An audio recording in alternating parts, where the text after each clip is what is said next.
טוב, אני מעוניינת להדגים אחיזה בסיסית בעמוד וכמה דגשים. אחד, הכתפיים צריכות להימשך אחורה, לעומת זאת החזה צריך להיות מוטה למעלה.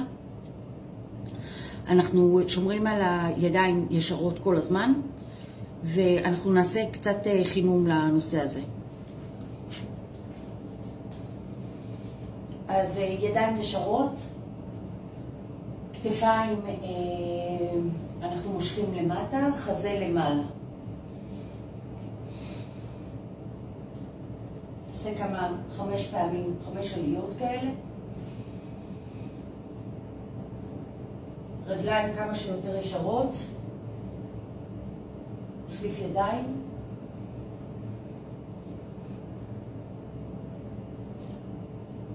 קצת עליות. 3 פעמים. התנוחה הזאת בעצם מאפשרת לנו לעשות עלייה אסתטית לתוך העמוד באמצעות סיבוב.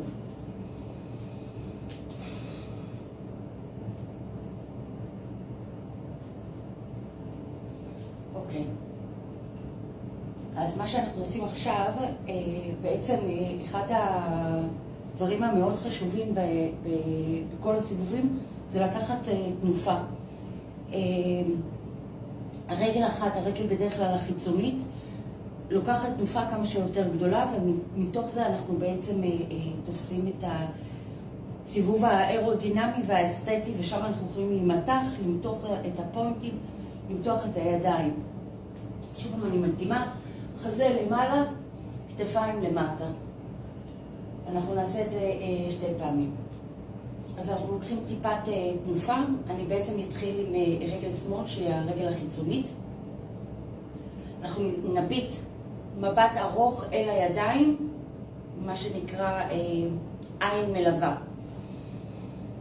ואנחנו נתחיל פה את הסיבוב, נצרף יד אחת. מכאן אנחנו יכולים לעלות בצורה אסתטית, יד מלווה, יד מלווה.